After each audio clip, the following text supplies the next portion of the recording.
Hey there guys, how's it going? Back with another video. So, I wanted to talk about the upcoming fight that's going to be taking place on the undercard of, I believe it's the undercard of Joshua against Pulev.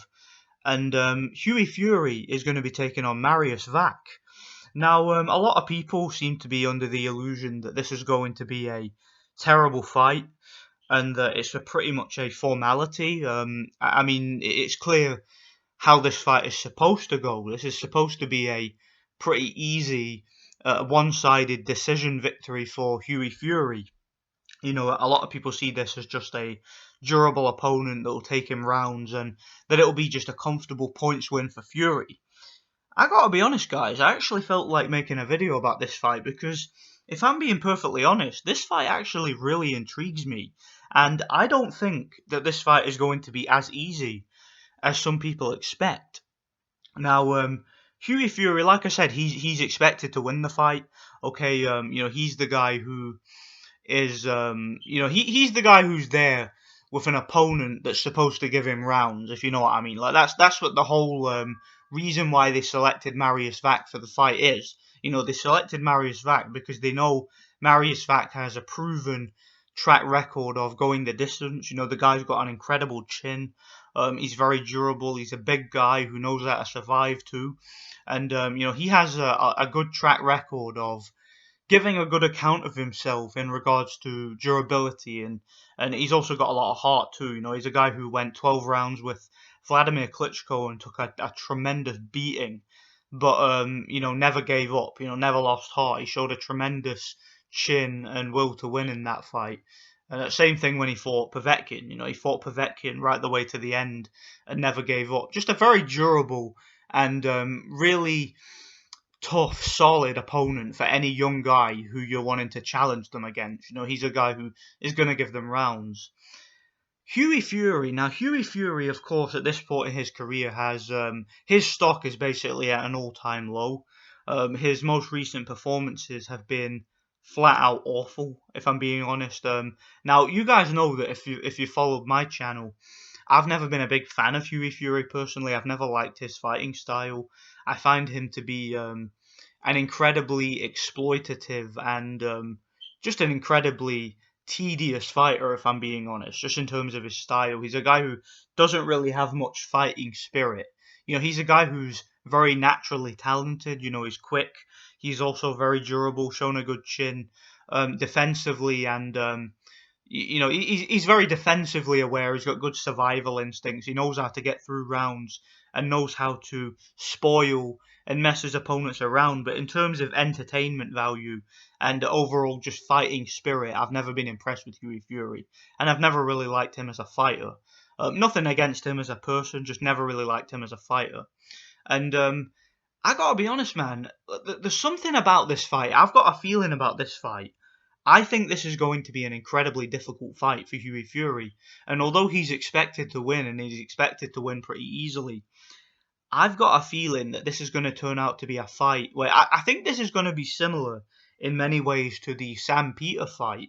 You know, when Hughie Fury fought Samuel Peter a few fights ago, and he was expected to blow Samuel Peter away. You know, Samuel Peter was a completely washed up, shot to bits fighter, yet what happened in that fight was Samuel Peter was actually able to rough Hughie Fury up, and he was able to give him a few problems here and there. He actually did stun Hughie Fury. I was actually really shocked watching that fight by how competitive it was. Now, yeah, Hughie Fury won the fight, and he did so by stoppage because in the mid-round, Samuel Peter basically injured his arm in a clinch, and he got TKO'd basically. But before that, that was actually a very competitive fight, and Samuel Peter was backing Hughie Fury up. He was smacking him around the back of the head when Hughie Fury was trying to hold, and he actually made it a very difficult and awkward night for Hughie Fury. And I've got a feeling, because Mariusz Wach to me, now Mariusz Wach of course is in the twilight stage of his career. He's obviously on his way out now, but he showed to me in his last couple of fights a little bit of renewed spirit. When he fought Kevin Johnson, for example, now I know that Kevin Johnson is a journeyman and a spoiler and that, and he wasn't really anything to outboxing a guy like Kevin Johnson isn't really anything special. But in that fight, I noticed that Mariusz Wach seemed to have a little bit of renewed energy. He actually did fight quite well on the back foot, and he was in the latter stages of that fight. He showed a lot more stamina and a lot more just a lot more assertiveness than he's shown in his more recent fights. Also, when he fought Dillian White, which I believe, if I remember rightly, was his previous fight. That was on the undercard of. I think it was that the undercard in Saudi Arabia. I think it was the undercard of the Joshua Ruiz rematch. And yeah, Mariusz Wach actually fought Dillian White, and he was brought in as a late replacement. And he actually gave Dillian White a really tough fight, hurt him several times, went the distance, showed a lot of fighting spirit. So Mariusz Wach, to me, he's one of these guys who, obviously, he's past his prime.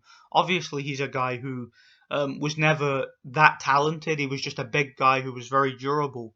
But what I will say about Mariusz Wach is he definitely has power. I mean, if you're a guy who's 6'7", with that kind of weight and that kind of size and that kind of durability, then obviously you're going to be heavy-handed.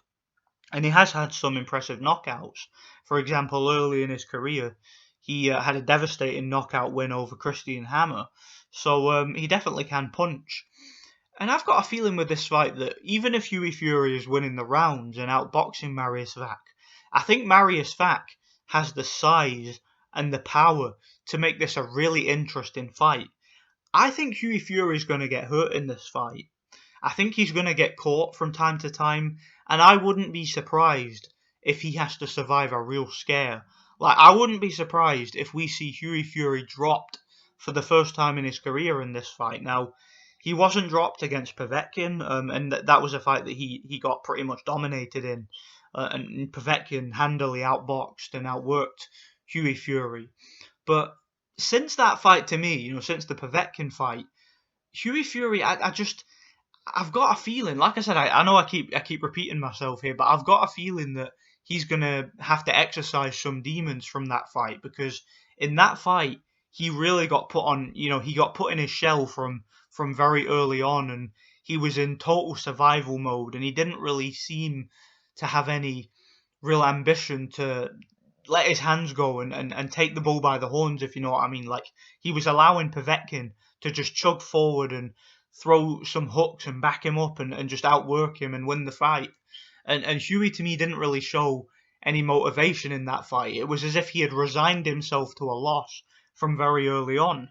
Whereas in this fight, if Hughie wants to be taken seriously as a contender, if he wants to prove to Matchroom and to all the other people that, he's got something to offer, he's going to have to show a bit of ambition here. He's going to have to let his hands go, and he's going to have to put on a show. All right, just moving around and spoiling and just doing that little bit more to edge the rounds and outpoint a guy like Mariusz Wach is not going to set the world alight. That's not going to impress anybody, especially when Mariusz Wach has been beaten in more spectacular fashion before by contenders. I mean, he was stopped by Jerome Miller. Like I said, he was beaten black and blue by Vladimir Klitschko. He was absolutely demolished by Povetkin. He took crazy beatings in those fights, but showed a lot of heart. And if Hughie Fury doesn't win this fight impressively, no one is ever going to take him seriously as a contender. So I think he's going to take risks in this fight. And like I said, I keep saying this, but I've got a feeling that he's going to get hurt in this fight. And I think it's going to be a close, competitive fight in which Hughie Fury has to show what he's made of. He's going to have to show that he has a chin in this fight. He's going to have to show some survival instincts. And he's going to have to work hard. And he's going to have to deal with a big man, a guy who's bigger than him. I think this is the first time in Hughie's career that he's fighting an opponent who's genuinely bigger than him.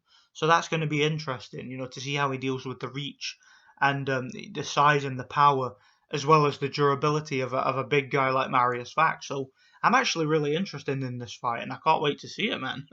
I'm actually really intrigued by it. As weird as that is to say, because I've never been a big fan of Hughie Fury, and if I'm being perfectly honest, I've never been a big fan of Mariusz Wach either. So that's going to be interesting to see what happens here. I'm going with Fury on a close decision in where he takes a lot more punishment than a lot of people expect he's going to. So let me know what you guys think anyway. Thanks for watching. God bless.